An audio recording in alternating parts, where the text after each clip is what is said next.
কৃষক বন্ধুদের জন্য আকাশবাণী মুর্শিদাবাদ প্রযোজিত অনুষ্ঠান ক্ষেত খামারের কথা। চাষের খুঁটিনাটি জানতে শুনুন অনুষ্ঠান ক্ষেত খামারের কথা।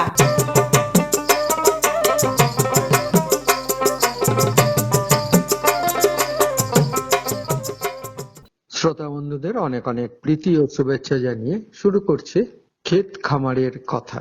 আজ 5ই জুন, বিশ্ব পরিবেশ দিবস। প্রত্যেক বছর আমরা এই দিনটি নানান অনুষ্ঠানের মধ্যে দিয়ে আমরা এই দিনটি পালন করি, বিশ্ব পরিবেশ দিবস।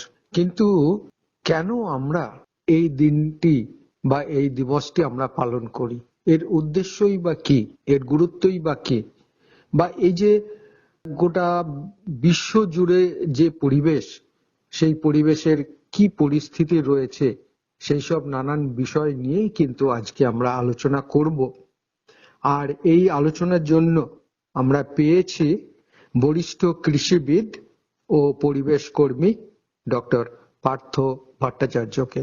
পার্থবাবু, আপনাকে আকাশবাণী মুর্শিদাবাদের পক্ষ থেকে নমস্কার। নমস্কার। যে কথা বলছিলাম যে আজ 5ই জুন বিশ্ব পরিবেশ দিবস। প্রত্যেক বছর তো আমরা নানান অনুষ্ঠানের মধ্যে দিয়ে আমরা আজকের দিনটি পালন করি। এই বিশ্ব পরিবেশ দিবস সম্পর্কে একটু আমরা প্রথমে জেনে নিই যে পরিবেশ বলতে আমরা ঠিক কি বুঝি। প্রথমেই আজকে আমি আকাশবাণী মুর্শিদাবাদের সমস্ত শ্রোতাবৃন্দকে আমার তরফ থেকে শুভেচ্ছা ও অভিনন্দন জানাই এই অনুষ্ঠানে অংশগ্রহণ করবার জন্য। পরিবেশ বলতে আমরা ঠিক কি বুঝি, এই বিষয়ে যদি বলতে হয় তাহলে পরিবেশ হলো পৃথিবীতে পারিপার্শ্বিক সমস্ত জীবিত ও নির্জীব উপাদান এবং তাদের প্রভাবের সমষ্টিগত বিষয় যা জীবনকে প্রভাবিত করে। যেখানে সমস্ত জীবন্ত বা জৈব উপাদান হলো যেমন মানুষ, গাছপালা, বন, মাছ, পশু, পাখি, অর্থাৎ সমগ্র জৈব জগৎ। এবং নির্জীব উপাদানগুলির মধ্যে রয়েছে জল, ভূমি, সূর্যালোক, শিলা, বায়ু ইত্যাদি। এটাকেই আমরা প্রাকৃতিক পরিবেশ বলি, কারণ এই পরিবেশ প্রকৃতি নিজে নিজে তৈরি করেছে, অর্থাৎ প্রাকৃতিক ভাবে সৃষ্টি হয়েছে, যা মানুষ সৃষ্টি করেনি। তো বিশ্ব পরিবেশ দিবস কেন উদযাপন করা হয়? এই দিনটি আমরা কেনই বা পালন করি? প্রত্যেক বছর তো একটা করে থিম থাকে, এবছরের থিম কি আছে? পৃথিবীর সকল জীবের অস্তিত্ব এবং বিকাশে এবং সর্বোপরি মানব জাতির দৈনন্দিন জীবন জীবিকায় পরিবেশ কিন্তু খুবই গুরুত্বপূর্ণ। এখন শিল্প বিপ্লবের সময় থেকেই হাতে হাত ধরে একদিকে যেমন উন্নয়ন হয়েছে, অন্যদিকে কিন্তু পরিবেশের বিশুদ্ধতাও প্রশ্নের মুখে পড়েছে এবং ক্রমে বিশ্বের যে নেতারা সোচ্চার হতে থাকেন, বিশেষজ্ঞরা এই বিষয়ে সোচ্চার হতে থাকেন। উন্নয়নের পাশাপাশি কিন্তু আমাদের পরিবেশ নষ্ট হয়ে যাচ্ছে, দূষিত হয়ে যাচ্ছে। তো এই পরিবেশ রক্ষার বিষয়ে বিস্তারিত আলোচনা এবং সমাধানের উপায় খুঁজতে জাতিসংঘের সদস্য রাষ্ট্রগুলোর সম্মতিতে 1974 সাল থেকে প্রত্যেক বছর 5ই জুন বিশ্ব পরিবেশ দিবস পালিত হয়। বিভিন্ন প্রোগ্রামের মধ্য দিয়ে পরিবেশ রক্ষার জন্য সচেতনতা বৃদ্ধি ও বিভিন্ন পদক্ষেপকে উৎসাহিত করার জন্য এই দিন পরিবেশ সম্পর্কে শেখার, জানার এবং যে পরিবেশ সংরক্ষণ কার্যক্রমে অংশগ্রহণ করবার দিন। স্কুলে, কলেজে, ক্লাবে, সমাজে, বিভিন্ন সংস্থায় আমরা প্রকৃতি কেন্দ্রিক নানান টেকসই পরিবেশগত প্ল্যান, প্রোগ্রাম তৈরি করি এবং ভবিষ্যতে আমরা কি কার্যকলাপ করব, অবদান রাখতে পারবো এই বিষয়ে, তারও কিন্তু সব নীতি নির্ধারণ সবকিছু করি। অর্থাৎ এই দিন হলো এক কথায় যদি বলেন পৃথিবীর প্রকৃতিকে বাসযোগ্য রাখতে আমাদের কর্ম কর্তব্যের অঙ্গীকারের দিন। আর আপনি বলছিলেন যে থিমের কথা, হ্যাঁ, প্রত্যেক বছরই একটা প্রতিপাদ্য বিষয় থাকে। তো এই বছরের সেই থিম বা প্রতিপাদ্য বিষয় হলো প্রকৃতি থেকে অনুপ্রেরণায় জলবায়ুর জন্য, আমাদের ভবিষ্যতের জন্য। এটাই হচ্ছে এবছরের থিম। ইংরেজিতে যদি বলি inspired by nature, climate for our future. যার সারমর্ম যদি বলি, তার সার্বভৌম মেসেজ হচ্ছে তাপমাত্রা বৃদ্ধি, চরম আবহাওয়া এবং এই যে বাস্তুতন্ত্রের ধ্বংস হয়ে যাচ্ছে, এই যে থ্রেট, এই মোকাবিলা করার লক্ষ্যে পরিবেশের সুরক্ষায় সমস্ত বিশ্ববাসীকে ঐক্যবদ্ধ হতে হবে। এটাই হচ্ছে মেসেজ। আমরা পরিবেশকে বিভিন্ন ভাবে দূষণ করে তুলছি, তো এই যে পরিবেশের যে দূষণ, এই দূষণ বিষয়টা কি? হ্যাঁ, খুবই সুন্দর প্রশ্ন এবং অত্যন্ত বহুল চর্চিত বিষয়, কিন্তু ভীষণ গুরুত্বপূর্ণ। দেখুন, পরিবেশ দূষণ বলতে কিন্তু পরিবেশে যে ক্ষতিকর পদার্থের প্রবেশকেই বোঝায়। আর সেটা জীব ও প্রাকৃতিক প্রক্রিয়ার উপর নেতিবাচক প্রভাব ফেলে, এরকম মানে এরকম ক্ষতিকর পদার্থ। আর যে কোনো ক্ষতিকর পদার্থ যা পরিবেশে প্রবেশ করে পরিবেশ দূষণ ঘটায়, অর্থাৎ কিনা পরিবেশ বলতে বায়ু, জল, মাটি, এগুলোকে দূষিত করে এবং এদের গুণমানকে নষ্ট করে দেয়, তাদেরকেই আমরা কিন্তু দূষক বলি। যেমন ধরুন, ছাই, ধোঁয়া, বাষ্প, ধূলিকণা, এগুলো তো বাতাসে ঘুরে বেড়ায়। একটা নির্দিষ্ট মাত্রার উপর যদি বেশি হয়ে যায়, তখনই কিন্তু আমরা বলি যে দূষিত হয়ে গেছে। এবং আমরা যে ধোঁয়াশা বলি, ধুলো আর ধোঁয়া এই মিলে ধোঁয়াশা হচ্ছে এবং আমাদের শহরগুলো মানে শ্বাস নেওয়ার জন্য একদম অনুপযুক্ত হয়ে যাচ্ছে। আবার ধরুন, কিছু রাসায়নিক আছে, nitric oxide, sulphur die oxide, carbon monoxide, তারপর ধরুন প্লাস্টিক, পলিথিন, কীটনাশক, ভারী ধাতুর মধ্যে যেমন পারদ, সীসা, আর্সেনিক, এগুলো কিন্তু দূষক। সামগ্রিকভাবে বলতে গেলে যে পরিবেশের যে স্বাভাবিক মাত্রা পেরিয়ে গেলে বায়ু থেকে যাই আমাদের ভেতরে ঢোকায়, সেগুলোই কিন্তু পরিবেশের মধ্যে ঢোকে, সেগুলোই কিন্তু আমাদের পরিবেশ দূষণ করে। তো এই পরিবেশ যে দূষণ হচ্ছে, ধরুন এই পরিবেশ দূষণটা কি কি কারণে ঘটছে? এটা মূলত হচ্ছে কিন্তু মানুষের অসচেতনতা, অপরিকল্পিত উন্নয়ন এবং শিল্পায়নের ফলেই কিন্তু আমাদের এই পরিবেশ দূষণ ঘটছে। যেমন ধরুন, শিল্প কলকারখানা বর্জ্য, কলকারখানা থেকে যে নির্গত ক্ষতিকর ধোঁয়া এবং বায়ু দূষিত করছে, অপরিশোধিত বর্জ্য রাসায়নিক পদার্থ জলে গিয়ে মিশে জল দূষণ করছে, যানবাহন থেকে যে ধোঁয়াগুলো বেরোচ্ছে তার মধ্যে মানে বিষাক্ত গ্যাস যেমন কার্বন মনোক্সাইড বাতাসে মিশে ভয়াবহ মাত্রায় বায়ু দূষণ করছে এবং গ্রিন হাউস গ্যাস এমিশন বাড়াচ্ছে। তারপর ধরুন, নির্বিচারে আমরা বনভূমি ধ্বংস করছি, দ্রুত নগরায়ন ও জ্বালানির প্রয়োজনে গাছপালা কেটে বনভূমি উজাড়ের ফলে অক্সিজেনের ভারসাম্য যেমন কমছে মানে পরিমাণ করছে, অন্যদিকে কার্বন ডাই অক্সাইড বাড়ছে এবং বিশ্ব উষ্ণায়ন হচ্ছে। প্লাস্টিক, যত্রতত্র প্লাস্টিক এবং পলিথিনের ব্যবহারের ফলে এরা তো পচেও নয় এবং মাটির মধ্যেই থেকে যায়, জলের মধ্যেই থেকে যায় এবং যত্রতত্র ফেলার ফলে জল দূষণ, মাটি দূষণ এবং ক্ষুদ্র ক্ষুদ্র যে মাইক্রোপ্লাস্টিক আছে সেগুলো বাতাসে ঢুকে প্লাস্টিক মানে অ্যারোসলের মতন থাকছে এবং সেগুলো মানে আমাদের বায়ুকেও পর্যন্ত দূষিত করে ফেলছে। তারপর ধরুন, যথেচ্ছ রাসায়নিক সার এবং কীটনাশক, এগুলো যেমন মাটিতে ক্ষতি করছে, তেমনি আবার বৃষ্টির জলে ধুয়ে যখন নদী, খাল, বিল বা ভূগর্ভস্থ জলের মধ্যে পৌঁছচ্ছে তাকেও দূষিত করছে। তারপর ধরুন হচ্ছে অপরিকল্পিত বর্জ্য নিষ্কাশন, এই যে আমরা ঘর বাড়ি, হাসপাতাল, মিউনিসিপ্যালিটি, তারপরে যেমন পঞ্চায়েতের বিভিন্ন জায়গায় যে সমস্ত কঠিন এবং পচে না এরকম আবর্জনা আছে, বা ধরুন হচ্ছে ড্রেনেজ বা পয়ঃ নিষ্কাশন যথেষ্ট মজবুত নয়, সেইখান থেকেও দুর্গন্ধ বেরোচ্ছে এবং জলে মিশে রোগ জীবাণু বৃদ্ধি করছে। তারপর হচ্ছে যে যথেচ্ছ পরিমাণে আমরা মানে জীবাশ্ম জ্বালানি যেমন কয়লা, পেট্রোল, প্রাকৃতিক গ্যাস, এগুলো এমন ব্যবহার করছি যার থেকে কার্বনের পরিমাণ প্রচুর বাড়ছে এবং অন্যান্য গ্যাস বাড়ছে। তো এই সব মিলে আর কি যে মানে আমাদের কিন্তু অপরিকল্পনা এবং অবৈজ্ঞানিক এবং দায়িত্বশীল আচরণ করছি না বলেই কিন্তু পরিবেশে দূষণ ঘটছে। তার মানে আমরা আমাদের নিজেদের ক্ষতি নিজেরাই করছি। একদম ঠিক বলেছেন। পরিবেশের যে দূষণ, এই দূষণে আমাদের কি কি ক্ষতি হতে পারে?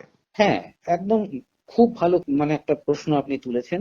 পরিবেশ যেমন ধরুন আমরা কি বলছিলাম, বায়ু, জল, মাটি, তাই তো? তো এই যে ক্ষতিকর গ্যাস যখন আমরা শ্বাস প্রশ্বাসের মাধ্যমে গ্রহণ করছি, আমাদের স্বাস্থ্যের জন্য কিন্তু অত্যন্ত মানে ক্ষতিকারক। উচ্চ মাত্রার বায়ু দূষণের ফলে যেমন হার্ট অ্যাটাক, হাঁপানি, শ্বাসকষ্টজনিত জটিলতা এগুলো হচ্ছে, তেমনি তখন সালফার ডাই অক্সাইড ফুসফুসের রোগের একটা প্রধান কারণ। এবং হচ্ছে যে আমাদের নাক জ্বালা যেটা আমাদের হয়, অনেকের শ্বাসকষ্ট হয়, সেটাও এই কারণে হয়। বাস, ট্রাক এবং আমাদের যে প্রাইভেট কার, মোটরসাইকেল থেকে অনবরত নাইট্রোজেন অক্সাইড এবং অন্যান্য দূষিত গ্যাস বেরোচ্ছে। দেখবেন আপনাদের নিজেদেরও অভিজ্ঞতা আছে, আমাদের সকলেরই আছে, যে চোখ এবং ফুসফুসের জ্বালা, মাড়ির নানান রকম রোগ হচ্ছে, দাঁতের যে মাড়ি আছে।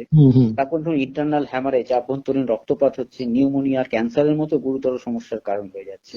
কার্বন মনোক্সাইড এটা একটা অত্যন্ত বিষাক্ত গ্যাস, আমাদের যে রক্তে হিমোগ্লোবিন আছে সে তার হচ্ছে অক্সিজেন বহন ক্ষমতা কমিয়ে দিচ্ছে, হৃদরোগ, শ্বাসকষ্ট ইত্যাদি আরো হচ্ছে। এটা তো বললাম বায়ু দূষণ। তারপর ধরুন এই যে জল, আমাদের যে নানান রকম ঝর্ণা বলুন, নদী বলুন, লেক বলুন, পুকুর, ভূগর্ভস্থ জল, এগুলো অত্যন্ত মানে দূষিত যখন হয়ে যাচ্ছে, তখন জল দূষণে কিন্তু মানে পুরো বাস্তুতন্ত্রের জন্য এটা ঝুঁকি হয়ে যাচ্ছে। ফলে মাছ, জলজ প্রাণী পুরো খাদ্য শৃঙ্খলকে কিন্তু ধ্বংস করে দিচ্ছে এবং তার সাথে সাথে পানীয় জল দূষিত হচ্ছে, যার ফলে কি হচ্ছে, নানান রকম স্নায়ু রোগ, শ্বাসকষ্ট, পাকস্থলী, যকৃতের রোগ, টাইফয়েড ইত্যাদি বাড়ছে।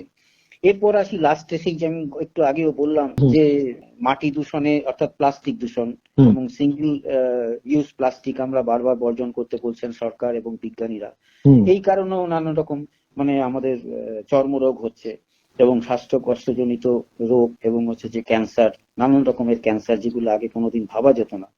তো সার্বিক বিষয়ে আর কি আমরা যদি দায়িত্বশীল আচরণ না করি তাহলে কিন্তু এই রকম প্রবণতা বাড়তেই থাকবে। তো জাতিসংঘের একটা লক্ষ্য রয়েছে এটাকে বাস্তবায়নের জন্য, তো ভারত সরকার বা ভারতের কি ভূমিকা রয়েছে এটাকে, পরিবেশটাকে ঠিকঠাক করে রক্ষা করার জন্য? হ্যাঁ, এটা অত্যন্ত একটা সম্পর্কিত প্রশ্ন। দেখুন, জাতিসংঘের লক্ষ্য বাস্তবায়নে পরিবেশ রক্ষায় ভারত কিন্তু অনেক বহুমুখী ভূমিকা গ্রহণ করছে এবং করেছে এবং করছে। যেমন ধরুন, আন্তর্জাতিক জলবায়ু চুক্তির প্রতিশ্রুতি যেটা ভারত দিয়েছিল বিভিন্ন সপ্তাহে, প্যারিস এগ্রিমেন্টে 2015 সালে যেটা দিয়েছিল।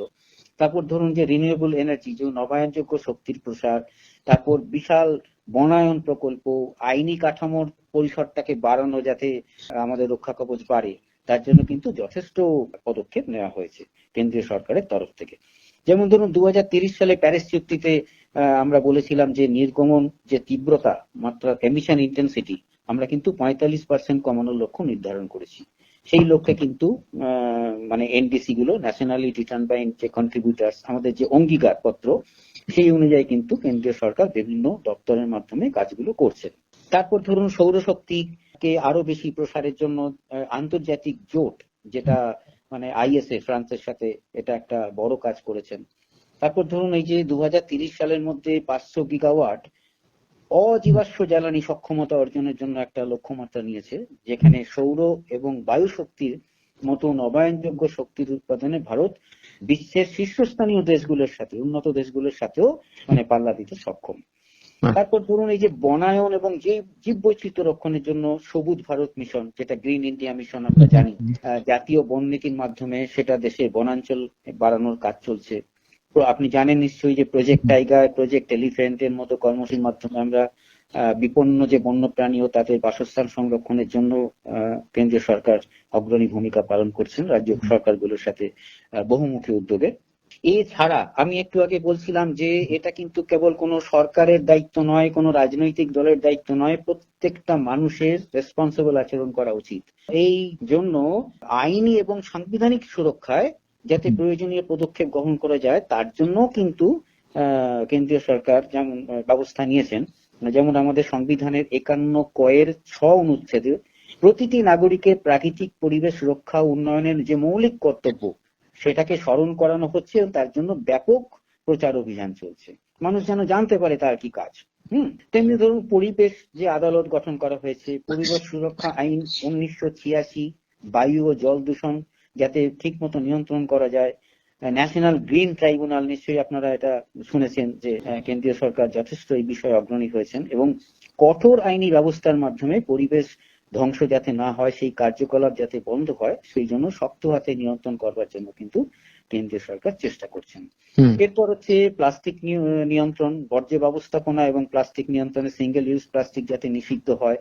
স্বচ্ছ ভারত মিশন, কৃষ্ণবাবু জানেন সারা দেশব্যাপী কাজ হয়েছে এবং আমরা অত্যন্ত সুখের বিষয় যে গত বুধবার সম্ভবত 3 তারিখে আমাদের রাজ্যের জন্য আমাদের মাননীয় মুখ্যমন্ত্রী, কেন্দ্রীয় মন্ত্রীর উপস্থিতিতে একটি স্বচ্ছ অ্যাপ প্রকাশ করেছেন এবং এই অ্যাপে আগামী 3 মাস পশ্চিমবঙ্গবাসীর কাছে প্রচার চালানো হবে যে আমাদের কি করা উচিত, কিভাবে আমরা পরিবেশ সংরক্ষণ করব, আমরা বিশুদ্ধ রাখবো এবং এই পরিবেশের স্বচ্ছতা রক্ষার যথাযথ ব্যবস্থা গ্রহণ করা হবে। কিন্তু সেপ্টেম্বর মাস থেকে কার্যকর মানে আইনি পদক্ষেপ নেওয়া হবে।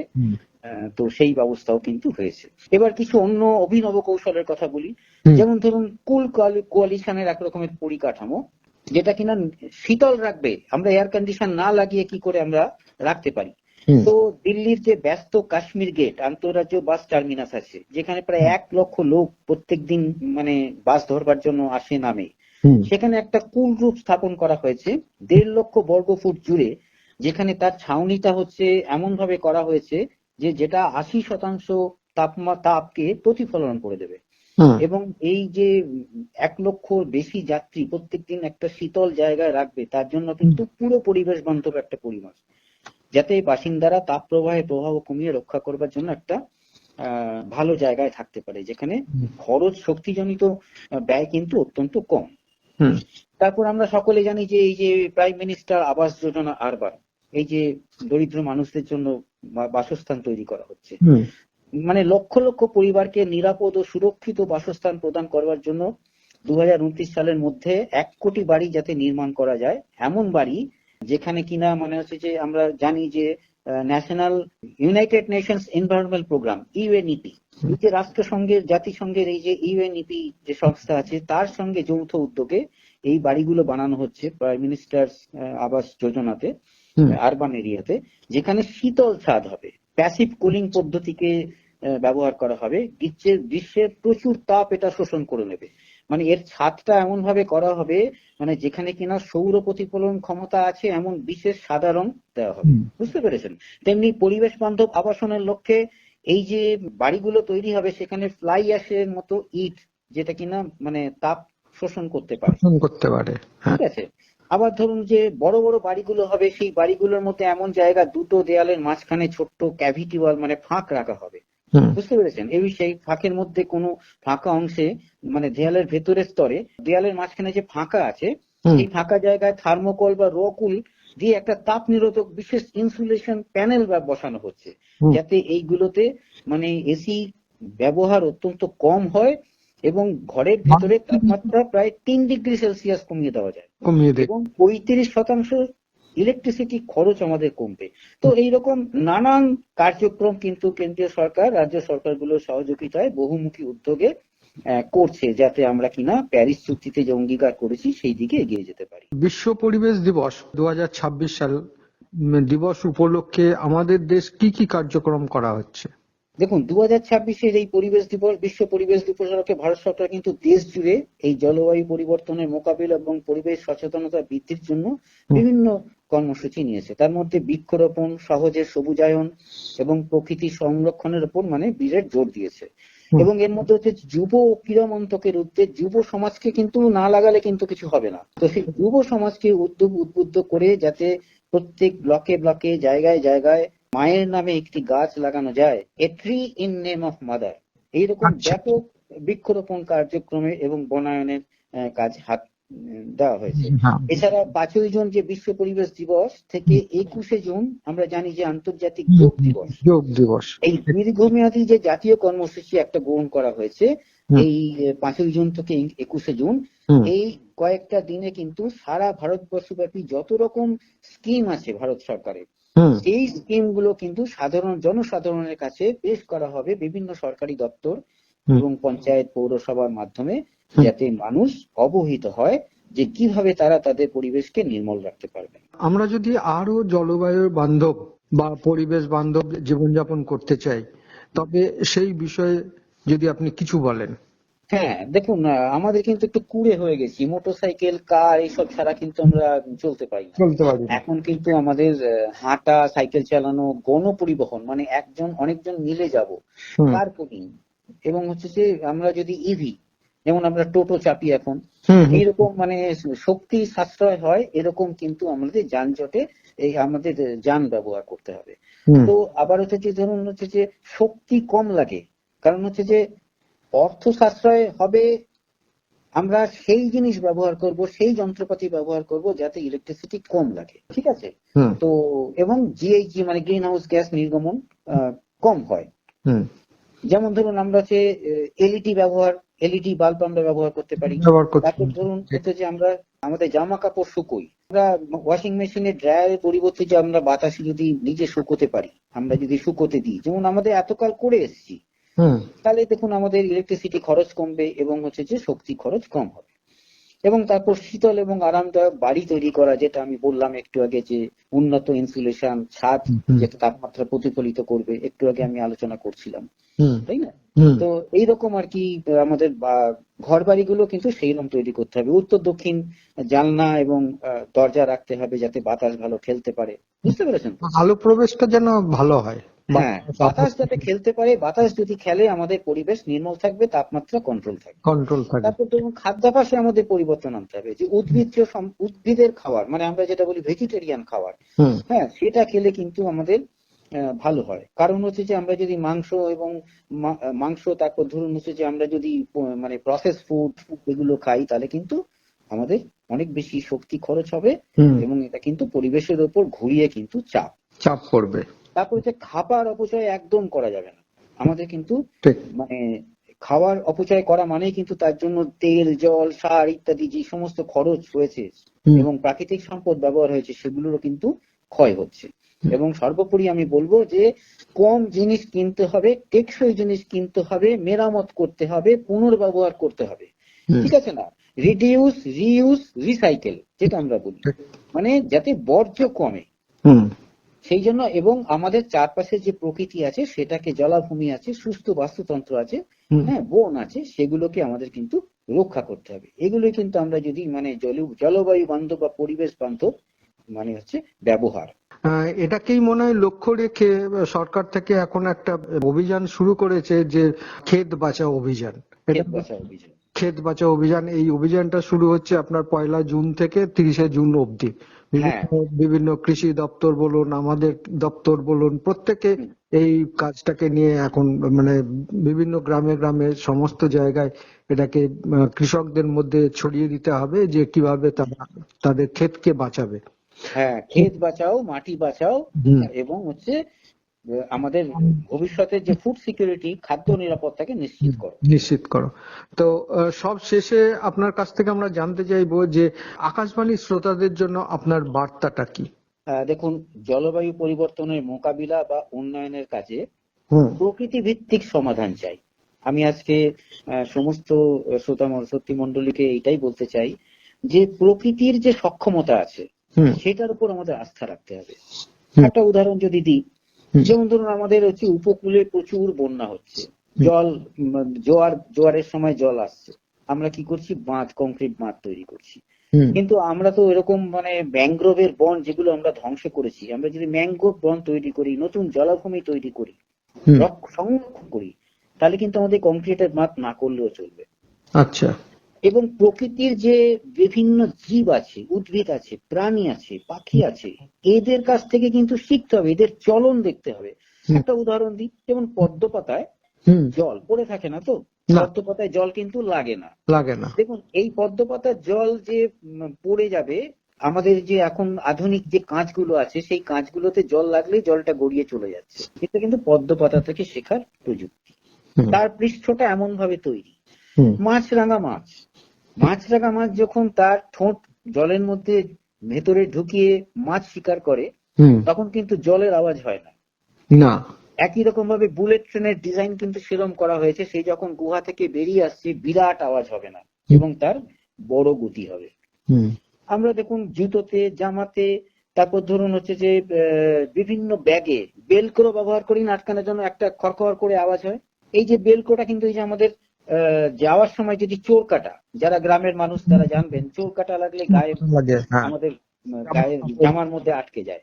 তো এটা লক্ষ্য করেছেন বিজ্ঞানীরা, এক্সপার্টরা, যে অসংখ্য ছোট ছোট এরকম হুকের মতো আছে চোর কাটায়, সেই প্রযুক্তি ব্যবহার করে কিন্তু বেলক্রোর জন্ম হয়েছে। এইরকম প্রকৃতির মধ্যে কিন্তু অনেক সমাধান আছে। তো এই প্রকৃতিকে জয় করার বদলে আমাদের প্রকৃতির নিয়ম ও তার অনুপ্রেরণায় জীবনযাপন করব, এবং প্রযুক্তির বিকাশ ঘটার কারণ প্রাকৃতিক সমাধানগুলো অত্যন্ত নিখুঁত, টেকসই এবং দীর্ঘস্থায়ী হবে। এই জন্যই তাই আমার আজকে আহ্বান, আসুন আমরা সবাই মিলে আমাদের তরুণ প্রজন্মকে উদ্বুদ্ধ করে এমন একটা ভবিষ্যৎ গড়ি, যেখানে মানুষ ও প্রকৃতি সকলে শান্তিপূর্ণভাবে সহাবস্থান করতে পারে। একদম সঠিক কথা বলেছেন আপনি। তাহলে বন্ধুরা, এতক্ষণ আমরা 5ই জুন বিশ্ব পরিবেশ দিবস উপলক্ষে এতক্ষণ আমরা আলোচনা করলাম। আর এই আলোচনায় আমাদের সঙ্গে ছিলেন বরিষ্ঠ কৃষিবিদ ও পরিবেশ কর্মী ডক্টর পার্থ ভট্টাচার্য। পার্থবাবু, আপনাকে আকাশবাণী মুর্শিদাবাদের পক্ষ থেকে এবং কৃষক বন্ধু, শ্রোতা বন্ধু প্রত্যেকের তরফ থেকে অসংখ্য ধন্যবাদ। নমস্কার। অনেক ধন্যবাদ। নমস্কার।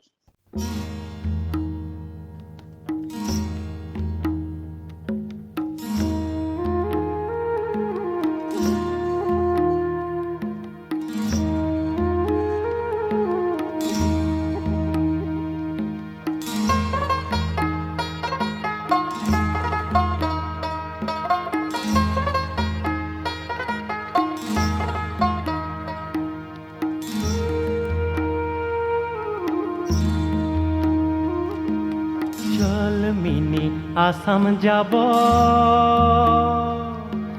দেশে বড় দুঃখ রে, চল মিনি আসাম যাব, দেশে বড় দুঃখ রে, আসাম দেশে রে মিনি চা বাগান হরিয়া, আসাম দেশে রে মিনি চা বাগান হরিয়া, চল মিনি আসাম যাব।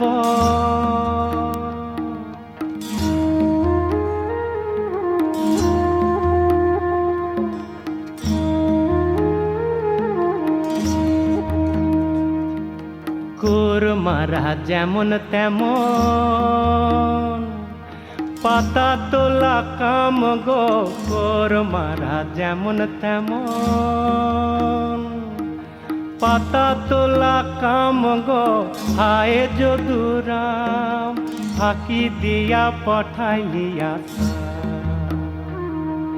চল মিনি আসাম যাব।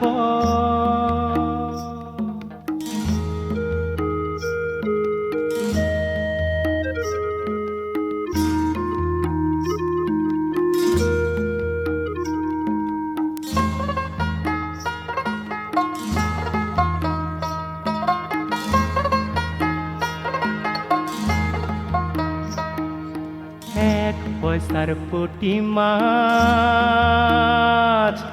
কায়া গুলার তেল গো, এক পয়সার পুঁটি মাছ, কায়া গুলার তেল গো, মিনির বাপে মাঙ্গে যদি আরই দিব ঝোল গো, মিনির বাপে মাঙ্গে যদি আরই দিব ঝোল গো, চল মিনি আসাম যাব।